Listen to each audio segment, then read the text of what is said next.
고린도전서 13장입니다. 고린도전서 13장 4절로 7절 오늘 또 같이 합독하시겠습니다. 시작. 사랑은 오래 참고 사랑은 온유하며 투기하는 자가 되지 아니하며 사랑은 자랑하지 아니하며 교만하지 아니하며 무례히 행치 아니하며 자기의 유익을 굳이 아니하며 성내지 아니하며 악한 것을 생각지 아니하며 불의를 기뻐하지 아니하며 진리와 함께 기뻐하고 모든 것을 참으며 모든 것을 믿으며 모든 것을 바라며 모든 것을 견디느니라. 아멘. 7절까지 우리들이 같이 읽어봤습니다. 오늘 사랑의 특징, 하나님의 사랑의 특징 네 번째입니다. 네 번째는 조금은 사랑과 무슨 상관이 있을까라고 의문이 될 만한 내용이죠. 사랑은 자랑하지 아니하며 이렇게 되어 있습니다. 네 번째 이 자랑의 문제를 다루고 가는데요. 본래 인간은 만물 중에 영장으로 하나님께서 창조해 주셨잖아요. 인간을 창조해 주실 때 본래는 인간은 자랑하려고 창조해 주셨습니다. 하나님의 영광이라는 용어를 우리가 많이 들어요. 그렇죠? 교회 다니면서 우리가 주님을 믿으면서 하나님의 영광이라는 용어를 참 많이 들었습니다. 사실 하나님의 영광이라고 하면 하나님 당신 자신 안에 거룩하심을 밖으로 자랑하시는 것입니다. 그게 영광입니다, 여러분. 하나님의 영광의 의미는 하나님 안에 무한 광대하신 그 거룩하심, 그 순결하심을 밖으로 분출하여 자랑하심이 하나님의 영광이에요. 우리가 하나님을 영화롭게 한다고 하는 것은 우리 안에 있지도 않는 내용으로 하나님께 영화롭게 할 수는 없잖아요. 하나님의 놀라운 사랑이 들어오고 하나님 아는 지식이 들어오고 하나님에 대해 겸손해져 가고 하나님이 내 안에 역사하셔서 특별히 성령께서 우리 안에 들어오셔서 일하시면 우리의 마음은 새로워질 것이고 하나님을 향해서 새로운 구조가 잡힐 거예요. 그러면서 내가 하나님의 피조물이고 하나님의 백성이고 하나님의 자녀라는 인식을 굳게 갖는 거예요. 그때 가지고 있는 신앙의 자존감은 강하게 일어나는 거예요. 어느 정도요? 순교할 수 있는 정신까지. 그렇게 신앙의 자존감은 팍 일어나는 거예요. 거기서 나오는 건 뭐냐면 하나님의 이 무한 광대하신 하나님을 마음껏 분출하며 살고 싶은 이러한 그 거룩한 욕망이 이렇게 우리 안에 일어나는 것이죠. 자랑스러운 거예요. 자랑스러운.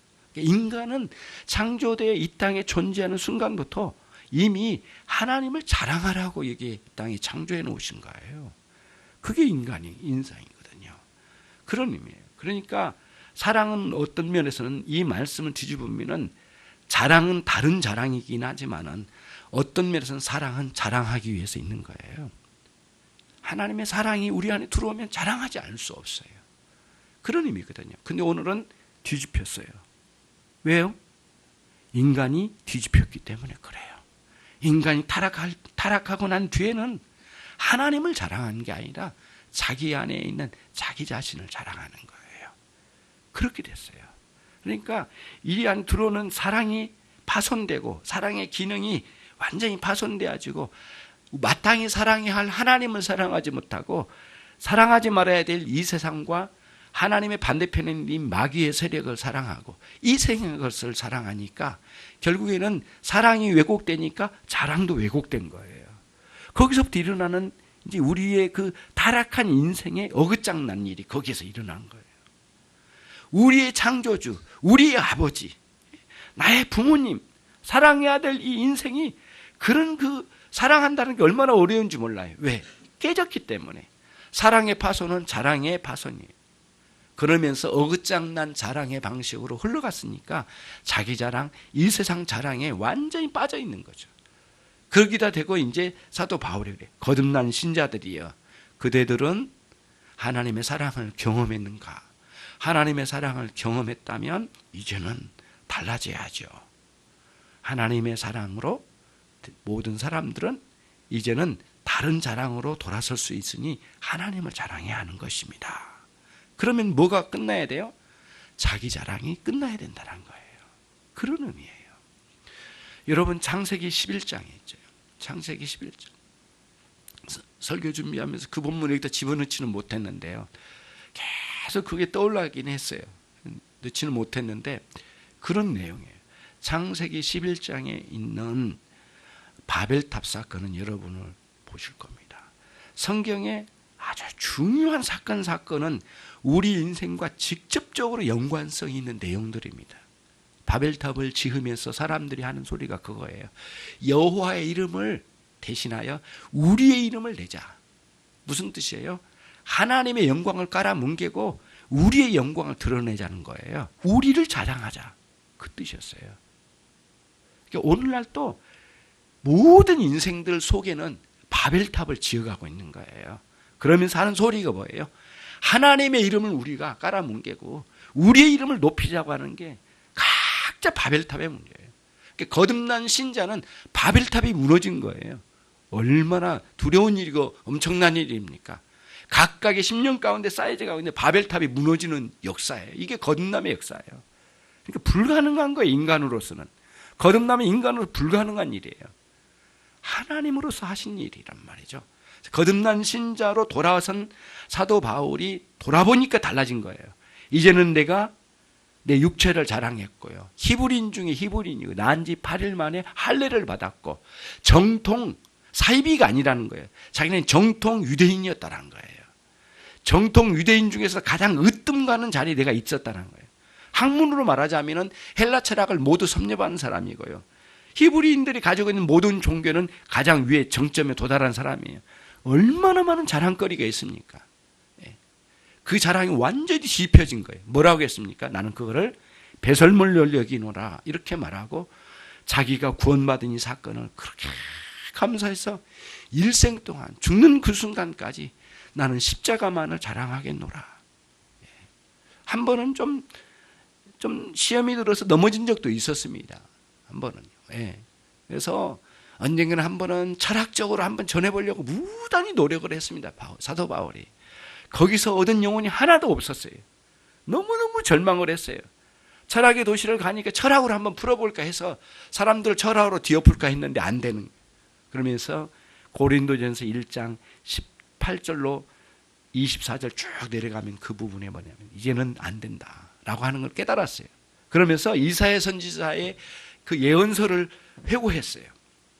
하나님께서 타락한 인생들에게 인간의 지혜와 총명을 어둡고 가둬버렸다. 그거를 인간의 지혜와 총명으로는 하나님을 알 수도 없고 하나님을 사랑할 수도 없다. 결국에는 그리스도의 십자가만을 전하는 것으로 다시 말하면 복음을 전하여 영혼들을 깨우칠 수 있다는 것을 그걸 울부짖듯이 이야기를 하는 거예요. 그런 고린도 교회 성도들에게 복음을 전하기 시작한 거거든요. 인생들에게는 지혜와 총명이 가둬졌대요. 인간의 총명과 지혜로는 도저히 하나님을 알아갈 수 없는 존재가 되었다는 거예요. 그래서 선언하고 오직 우리 주 예수 그리스도의 십자가의 복음만을 내가 전하겠노라. 그런 선언을 해요. 요한복음 고린도전서 1장에서요. 그거거든요. 자랑거리가 너무 많았어요. 지식인들에게 가면 그렇고요. 유대인들에게 종교성이 많은 유대인들에게 가면 말할 것도 없습니다. 자기는 자기 명함 내놓으면 다 끄뻑 죽습니다. 그러나 이 모든 것을 배설물로 여겼다고 할 정도니까 얼마나 자기 자랑과 싸웠는지를 볼 수가 있어요. 그러니까 다메섹 도상에서 예수님 만나고 난 뒤에 큰 변혁이 일어났는데 자랑거리가 변해버린 거예요. 왜 그럴까요? 사랑의 대상이 변하니까. 사랑거리는 자랑거리거든요. 사랑하는 존재를 자랑스러워하는 거예요. 자랑스러워할 때는 반드시 뭔가 좋아하고 사랑하니까 자랑거리로 나오는 겁니다. 자식 자랑 왜 합니까? 너무너무 사랑스러우니까. 남들이 욕할지 모르지만은 너무너무 사랑스러우니까 나도 모르게 나오는 거예요, 이게. 하나님을 왜 자랑합니까? 하나님 너무 사랑하니까. 왜 십자가를 자랑합니까? 십자가로 내가 구원을 받았으니까. 십자가 나무 토막 아니잖아요.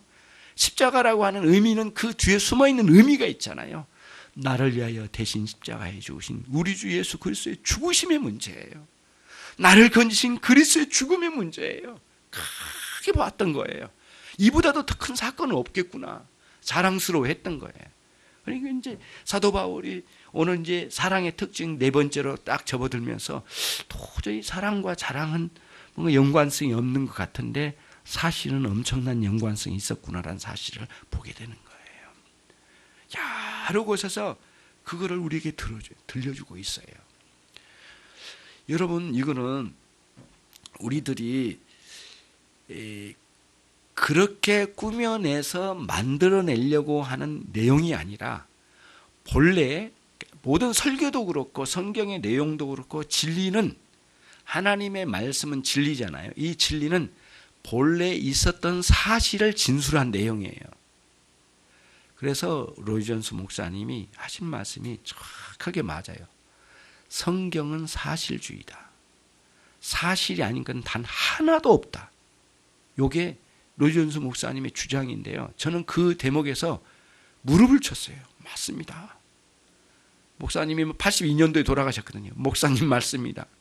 목사님 말씀이 맞아요. 성경은 사실주의예요. 사실이 아닌 건 기록이 안 돼 있어요. 물론 그 뒤에 있는 영적인 의미를 해석해낼 수 있는 상황이 돼야만 우리가 사실로 다 알아갈 수 있는 것이지만 성경은 철저하게 처음부터 끝까지 사실을 기록한 내용들이에요. 물론 이거죠. 과장법도 썼죠. 그렇죠? 여러 가지 비유도 들었죠. 그런데 거기서 말하려고 하는 주 요지는 뭐냐면 사실을 밝히려고 했던 거예요. 사실이에요. 그러면은 인간의 존재 중에 사실을 하나 밝혀 말씀드리면 이거예요. 처음에 하나님이 인간을 창조하실 때 코에 생기를 불어넣어 주셨더니 생명이 된지라 라고 되어 있거든요. 생명이 된지라 라고 한 건 뭐냐면 살아있는 존재가 되었다. 어떤 의미에서요? 영적인 의미에서. 다른 존재들에게는 영혼이 들어가 있지 않지만은 사람에게만큼은 이 땅에서 영혼이 들어가 있더라는 거예요. 육신은 입었는데 그 속에 영혼이 들어갔대요. 그런데 그 영혼의 기능 두 가지 또 반복의 말씀을 드립니다. 인식의 기능, 하나님을 알고 그분을 마음에 품고 그분을 사랑하며 그분을 찬양하며 그분께 그분을 영광 돌려드리며 자랑하며 그분을 자랑하며 살아가는 인식의 능력이 우리 안에 있대요. 또 하나는 사랑의 능력이 있대요. 인식의 능력과 사랑의 능력, 두 가지 능력이 있대요. 근데 이 사랑의 능력 중에 이 사랑이 왜곡되니까 다 자기가 좋아하고 자기 욕망에 따라서 자랑거리가 변화가 일어나 버린 거죠. 사랑거리가 변하니까 자랑거리가 변해버린 거예요. 처음에 여러분 성경을 쭉 보면은 그 어떤 대목에 아주 의미심장한 선언적인 내용들이 참 우리들이 되새겨봐야 될 내용들이 참 많아요. 그 중에 하나가 뭐냐면은 이런 거예요. 그 아담이 찾아오신 하나님을 향해서 타락하고 난 뒤에요. 너는 왜 내가 그토록 먹지 말라고 하는 실과를 먹었느냐. 그때 즉각 대답을 했습니다. 예. 남의 탓하는 거죠. 즉각 대답했어요. 하나님이 보내주신 여자 그 사람 때문에 내가 먹었나이다. 이게 인간의 본성이거든요. 어떻게 하든 모든 죄는 변명거리를 가지고 나옵니다. 항상 그래요. 예. 진짜 그래요. 예. 열린교회를 섬길 때, 평촌 열린교회를 섬길 때 부교육자들이 새벽기도 안 나오잖아요. 목사님 뭐라고 하셨느냐면 왜 새벽기도 안 나왔니? 딱 그러세요. 잔치 모아놓고. 응급실 가기 전까지는 기어서라도 새벽기도 나오는 게 우리의 본분이다. 알겠니? 그러니까 다 누가 알겠니? 대답하겠어요? 다 힘든 거죠. 다 힘들어서. 응급실 가기 전까지는 기어 나와라는 거예요. 기어 나와라는 용어 자체가 너무 수틀리고 너무 힘들었어요. 그래서 다들 시험 들었거든요. 다 쉽지 않은 거죠. 그 다음부터 새벽기도 나가지 못하게 되는 순간부터 사람의 심리가 그거예요. 다른 사람 모르겠어요. 내 마음에 제일 먼저 뭐가 나온 줄 아세요? 마음에 내가 왜 새벽기도를 못 나오게 됐는지에 대한 변명거리를 찾고 있는 거예요. 감기, 몸살, 그 다음 뒤틀림, 늦게 잠, 사역이 많았음, 신방 대단히 많았음, 뭐 이런 것들을 막 만들어내고 있더라고요. 아직 목사님 만나기도 전이고 회의에 들어가기도 전인데요. 예, 벌써 이게 수십 가지로 만들었어요. 그래서 목사님이 수긍할 정도까지 그런 내용을 차근차근 만들어 놓은 거예요. 내가 가만히 봤더니 이게 완전히 아담의 후손이구나, 이게 이 마음이 그렇게 되더라니까. 여러분 창세기 4장 가면 또 하나가 있어요. 여러분, 그 가인이 동생 아벨을 죽이잖아요. 그 사건이 있잖아요. 하나님께 찾아오셨어요. 저는 오늘 아침 그 본문을 또 보면서 깜짝 놀랐어요. 모든 죄는 하나님이 꼭 찾아오시는구나, 그런 음성으로 들리더라고요. 야, 이거 무섭다. 모든 죄는 하나님이 찾아오시는 거구나. 하나님 찾아오셨어요, 가인에. 네 아우가 어디 있느냐, 하나님 이렇게 물어보셔요.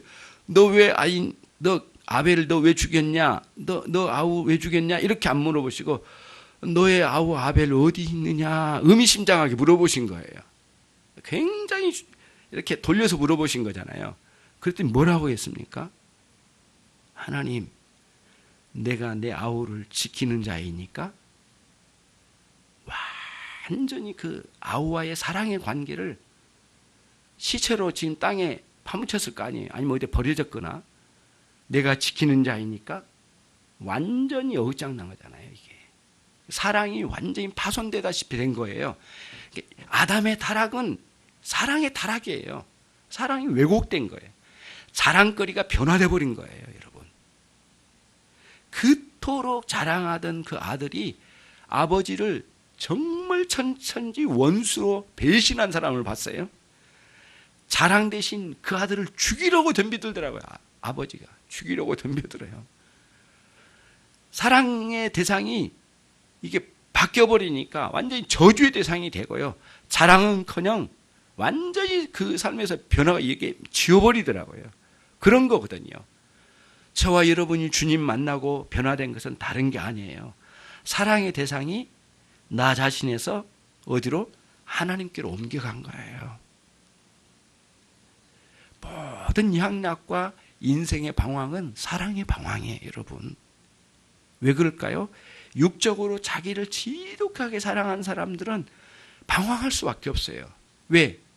진정한 우주의 중심은 하나님이시니까 중심점을 잃어버리면 이게 안 되는 거거든요. 문짝이 돌적이를 중심에 두고 돌잖아요. 돌적이에다가 딱 신지를 박아가지고 돌지 않습니까? 신지가 박혀가지고 돌잖아요. 이게 빠져버린 거예요. 아담의 타락은 돌적이에서 빠진 신지와 같은 거예요. 완전히 나가 떨어진 거예요. 아무리 잘 잡으려고 해도 안 되는 거예요. 예. 정말 어려운 거예요. 그러니까 우리가 거듭난 신자는 이 신지가 돌적에 딱 정확하게 위아래로 정확하게 붙어서 아무리 돌려도 그 자리에 도는 거예요. 그런 중심점을 가져야 되거든요. 하나님을 잃어버리면 아무리 자기를 사랑하면서 해보려고 해도 이 돌적에서 빠져버린 신재이기 때문에 엉망진창이 되는 거예요. 잘 하려고 하면 할수록 안 되는 거예요. 그게 창조의 원리예요, 여러분. 근데 그 사랑의 대상인 그분이 내 인생에서 없으시니까 아무리 내 자신을 붙들고 사랑해보려고 하고 아무리 이 재물과 이 권력을 사랑하고 이 세상을 붙들고 사랑하려고 발버둥을 쳐도 이게 안 되는 거예요, 결국에는. 사랑거리가 내 안에서 사라져버리니까 방황할 수밖에 없는 거예요. 그래서 그리스도를 떠나고 하나님을 모르는 사람들은 인생의 방황이 계속되는 거예요. 그 돌적이 돌아와야만 되는 거예요. 정의치에 들어와야 돼요. 그리스도 안에 다 인생이 못 박히고 내 인생 전체가 옛삶이 그리스도의 십자가에 다 못 박히고 나는 죽었고 옛것은 죽고 이제는 새로운 신앙심으로 살고자 하는 새로운 자아로 살아가는 삶을 살 수 있는 여러분들이 꼭 되시기를 주님의 이름으로 축원합니다.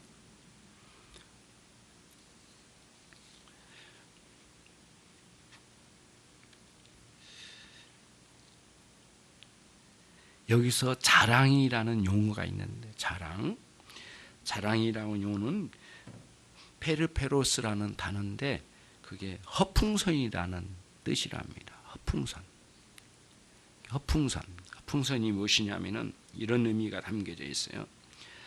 사람이 자신을 지나치게 과장하여 실속 없이 신뢰를 얻지 못할 말과 행동으로 떠버리는 것. 이게 허풍선이랍니다. 사람이 누구에게도 신뢰를 얻을 수 없는 떠버림, 그리고 그렇게 떠버리는 말이나 행동으로 살아가는 허풍선이래요.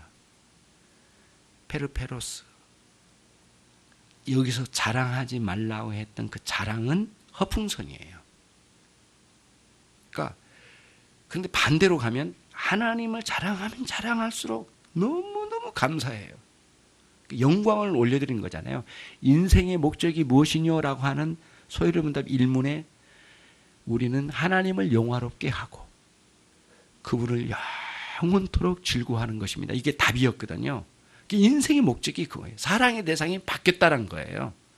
나는 바뀌었어요. 이제는 내 인생의 중심은 하나님이시고 우주의 중심이 하나님이시고 내 인생의 중심도 하나님이시니 나는 그분을 통해서 이제는 살 거야 라고 하는 그러한 큰 가치관과 세계관이 변화가 일어나게 되는 거죠. 페르페로스라고 하는 이 허풍선 같은 자기 자랑에 빠져 있음이 얼마나 부끄러운지 몰라요. 예. 자랑했다가 사실 알고 보니까 그게 아니었더라라고 하면 얼마나 수치스럽습니까? 이게 보통 수치스러운 게 아니잖아요. 예. 그런 일들이 한두 사람입니까? 예. 그래서 엄청나게 대단한 대학에 들어갔다고, 외국의 대학에 들어갔다고 떠버려가지고 막 명사로 활동하다가 다 가짜라고 하니까 얼마나 수치스러워요. 그동안에 막 떠버렸던 게 다 막 무너진 거잖아요. 처음부터 솔직하게 가면 될 걸, 그렇죠? 그런 거예요. 사랑은 자랑하지 아니하면 그런 의미예요. 저와 여러분이 힘써서 자랑할 수 있는 대상은 하나님이셔야 되고 여러분을 구원하신 하나님의 구원의 역사, 십자가를 자랑하는 삶으로 돌아서는 것. 이런 변화가 일어날 때 사랑의 질서, 그 다음에 존재의 질서, 그리고 이 자랑거리 질서가 잘 잡히면 안정되고요. 방황할 일도 없고, 그리고 그 안에 고난은 오고 역경은 오겠지만 그까짓 우리가 정말 돌적이에 잘 박힌 신지처럼 잘 임무를 감당하는 그 문짝처럼 잘 움직여서 끝까지 사명을 감당하며 남편은 남편으로서 그 자리에, 그리고 아내는 아내로서 그 자리에서, 자식은 자식된 도리로서, 교회 재직은 재직의 도리로서, 목회자는 목회자로서의 그 도리를 그 자리에서 잘 감당하면서 움직여가는 거죠. 여기서 이탈할 때 굉장히 추한 거죠. 정의취해서요. 그런 의미가 담겨져 있어요. 여러분, 창세기 1장에 나와 있는 6번이나 강조한 하나님 보시기에 참으로 좋았다다, 이런 말씀이 토부라는 단어에서 나왔다고 말씀을 드렸는데요. 이 토부는 뭐냐면은 존재 자체도, 이 존재 자체도 아름답지만 이것과 주변 것과 같이 어우러질 때도 이게 아름다움이 올 때를 말한답니다. 자기 혼자만 아름다우면 안 돼요. 그렇잖아요. 주변에 있는 사람과 같이 어울려서 아름다워야 된대요. 관계를 말하는 거예요. 그게 토부예요, 토부. 우리는 하나님과의 관계가 새로워질 때에 사랑의 관계가 형성되는 거고, 하나님을 제대로 알고 그분을 제대로 사랑할 때 사람과의 관계가 형성되고 그 사람과의 관계에 정당한 사랑이 흘러가는 거예요. 만약에 이게 무너지기 시작하면은, 하나님과의 관계가 무너지기 시작하면 뒤틀리고 왜곡된 사랑으로 막 나가는 거예요. 예. 그리고는 바람 피운 것도 사랑이라고 생각을 하는 거죠. 막 나가는 거예요. 이탈돼 버린 거거든요. 그러니까 사랑하면 할수록 더 추하게 돼 버린 거예요. 자기는 열정적인 사랑이 있다고 하지만 우리는 사랑이라고 인정하지 못하고 주변 사람도 인정하지 못하고 객관적인 시각만 있는 사람은 그건 사랑 아니야, 추악한 거야 라고 딱 선을 긋거든요. 자기는 몰라요. 모르죠. 그래서 우리들이 하나님과의 관계가 무너지기 시작하면 다른 게 다 무너지기 시작하는 거예요. 그래서 항상 은혜는 그래요. 은혜 받을 때일수록 더 구해요. 하나님, 내가 이 은혜 안에 머무르기를 원합니다. 내가 시험 들고 역경이 오고 많은 상황이 온다 하더라도 나 여기서 이탈되지 않게 해주십시오. 하나님의 사랑만큼은 흐트러지지 않도록 하나님 내게 은혜를 주십시오. 그때마다 내가 하나님을 영화롭게 하겠나이다. 하나님을 자랑하며 살고자 하는 마음을 갖고 살아가는 것이죠. 이 사도 바울이 계속해서 그런 내용이에요. 하나님의 영광을 계속해서 부르짖다가 또 한쪽에서는 자기 잘못된 그 사랑들을 부패한 본성에서 나온 자기 사랑과 같은 그런 것들을 버리라고 끊임없이 외쳐대요. 베드로전서 2장 9절에도 택한 족속이요 왕 같은 제사장들이요 거룩한 나라요 그의 소유된 백성이니 너희는 어둠에서 불러내어 그 기이한 빛에 들어가 계신 자의 그 하나님이시죠. 그 하나님의 아름다운 덕을 뭐라고요? 선전하게 하려고 너희를 구원했다. 그 뜻이에요. 베드로의 베드로. 하나님의 아름다운 덕을 선전해내기 위해서 우리를 구원하셨대요. 굉장한 의미가 있거든요. 예. 착한 행실을 통하여 하나님의 영광을 드러낸다고 주님께서 말씀하셨거든요. 자랑스러운 여러분들이 되시기 바랍니다. 자기 자랑이 아니라 하나님의 자랑으로 자랑스러운 성도가 되어서 정결한 신자로서 하나님께 살아갈 수 있는 저와 여러분이 되시기를 바랍니다. 고린도전서 같은 책입니다. 고린도전서 뒤에 날로 좀 꺼도 되겠네. 잠깐 1장 29절에서 아무 육체라도 하나님의 존전에서는 자랑하지 못하게 하려 하심이라 이렇게 돼 있거든요. 고린도 1장 29절입니다. 아무 육체라도 하나님의 존전에서 자랑하지 못하게 하려 하심이라. 그 다음 31절에 자랑할 자는 꼭 주 안에서 자랑할지니라. 예. 이 무슨 의미일까요? 예. 우리가 꼭 명심해야 될 것은 이거예요.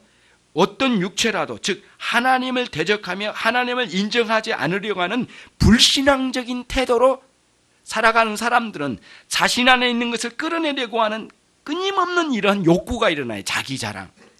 그러나 이는 아무리 부정하려고 해도 소용없는 일이에요. 그 안에서 계속해서 이런 것들이 있어요. 그래서 우리는 주님을 만나고 난 뒤에는 이러한 욕구들과 싸워가면서 하나님 자리에 나 자신을 세울 것이 아니라 내가 있어야 될 자리에 그분 하나님이 거기에 계셔야 되고 우주의 중심은 그분이 계셔야 되고 하나님의 왕자에 계셔야 되고 거룩한 은혜의 보좌 앞에 하나님이 앉아 계셔야지 내가 거기에 기어 올라가서 있을 수 있는 것은 아니잖아요. 감히 하나님의 존전에 자신을 세워서 하나님 앞에서 매우 우쭐대려고 하는 그러한 자랑을 하지 말라는 거예요. 하나님 앞에 겸손하라는 거죠. 겸하게 엎드린 거죠. 두려워할 줄 아는 거죠.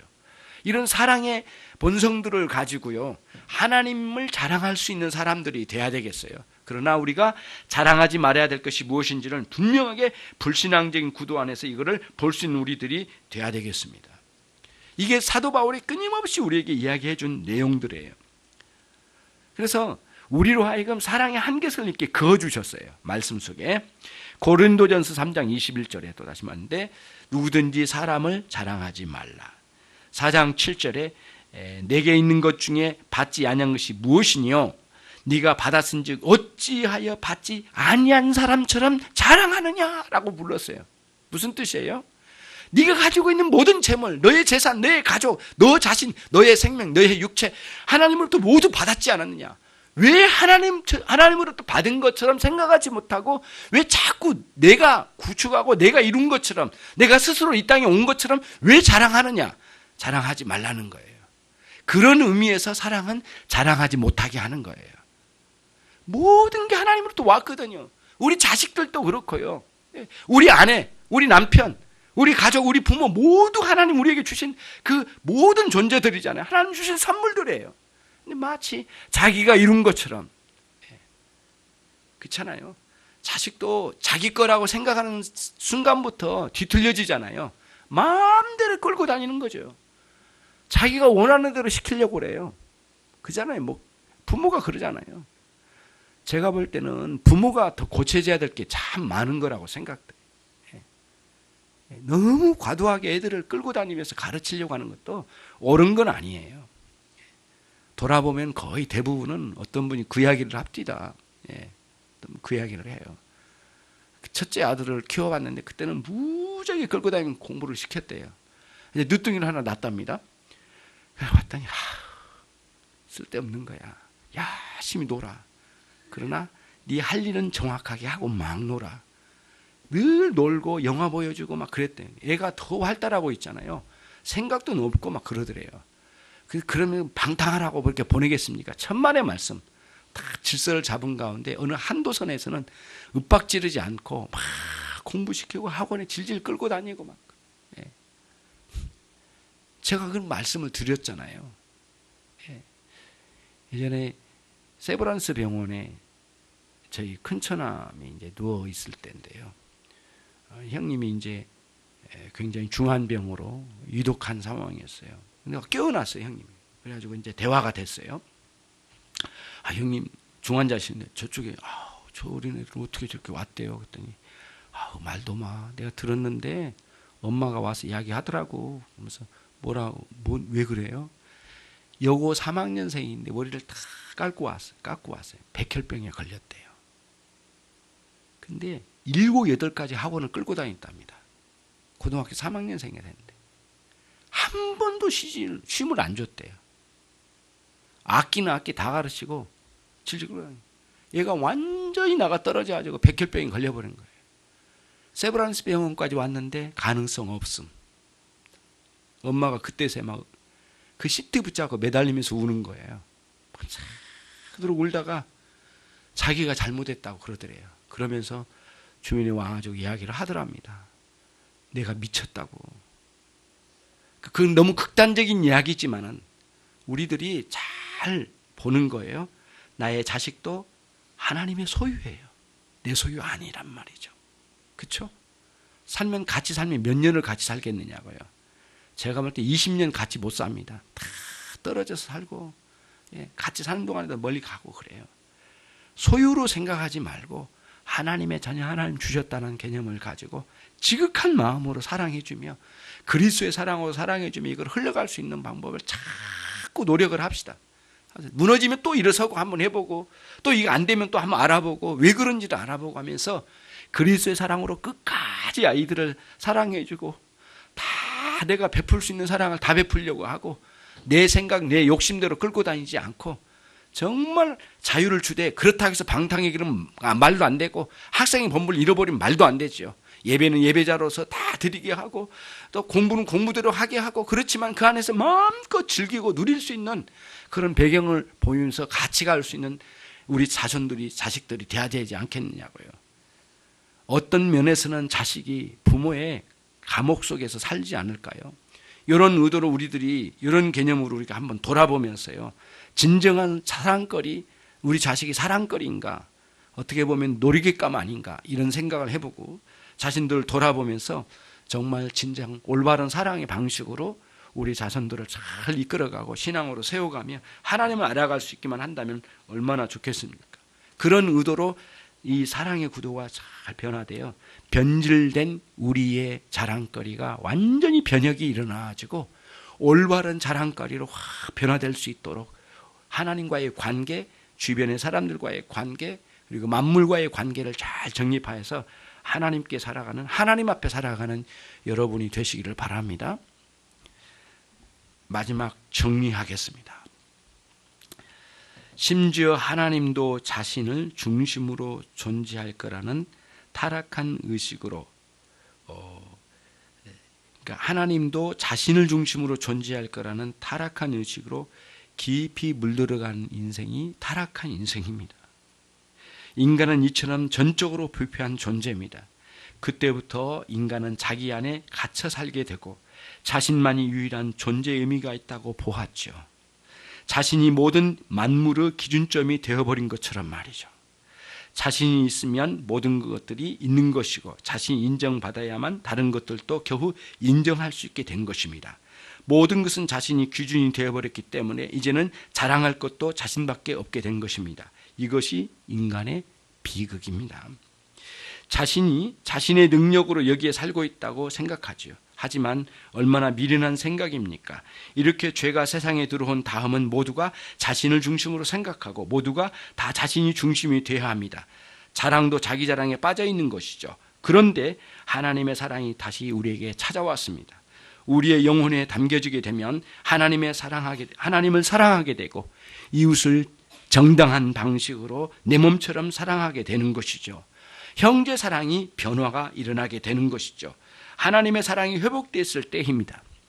하나님의 사랑은 자기 사랑을 밀어내고 사랑은 언제나 자랑거리가 되기 때문에 하나님의 사랑은 자기 자랑을 밀어내고 하나님을 사랑하는 사랑거리로 완전히 변화가 일어나게 되는 것이죠. 그리스도의 십자가가 무엇입니까? 자기 사랑과 자기 사랑에 빠진 영혼을 구원하신 사건이 아니고 무엇이겠습니까? 이 저주스러운 인류에 찾아온 하나님의 사랑이 아니고 뭐입니까? 자기 편에서만 생각하고 자기의 감정만 생각하면 언제 우리가 그리스도의 십자가를 붙잡고 살 수 있겠습니까? 십자가의 정신을 잃을 때에는 우리는 모두 부끄러운 자기 생각과 감정과 태도를 가지고 붙들고 살다 보면 언제 우리가 주님을 영화롭게 할 수 있겠습니까? 우리는 이 모든 것을 배설물로 여겼던 사도 바울의 뒤를 따라서 이 세상의 것들이 무엇인지, 우리가 사랑해야 할 정당한 대상은 무엇인지, 그리스도의 십자가의 정신으로 사는 것이 무엇인지 다 우리들이 새롭게 깨닫는 사랑의 새로운 원리를 구축해서 살아갈 수 있는 저와 여러분이 되기를 바랍니다. 인생의 진정한 목적과 으뜸되는 목적은 주님을 영화롭게 하는 것입니다. 그리고 그분을 영원토록 즐거워하는 것입니다. 이때서야 우리가 진정으로 그야말로 돌적이에 신지가 박힌 것처럼 정확하게 우리의 인생의 기준점이 잡히게 되는 것이니, 여러분이 앞으로 이런 삶으로 흔들림 없는 인생을 사셔서 끝까지 어려운 상황들을 돌파하여 영광스럽고 나중에 우리 천국 갈 때는 별과 같이 빛나는 인생으로 주님 앞에 설 수 있는 저와 여러분이 되시기를 주님의 이름으로 축원합니다. 기도하겠습니다. 하나님 아버지, 감사합니다. 이 아침에 저희에게 사랑은 자랑하지 아니하며 말씀해 주셔서 허풍선 같은 자랑거리를 내팽개치고 우리 주 예수 그리스도를 자랑하고 십자가를 일생 동안 자랑하여 옛것을 배설물처럼 여길 수 있는 용기 있는 신자들이 되게 해 주시옵소서. 무엇이 문제였습니까? 우리에게 찾아온 많은 생각과 그리고 하나님 잘못된 것들과 또 하나님 우리가 새롭게 해야 될 것들이 무엇이었습니까? 하나님 아버지, 돌적이에 박힌 신지와 같이 정확하게 진리를 따라 참으로 우리의 위치를 잘 정하고 하나님 앞에 아름답게 사는 귀한 종들이 되게 해 주시옵소서. 예수 그리스도의 이름으로 기도 올려옵나이다.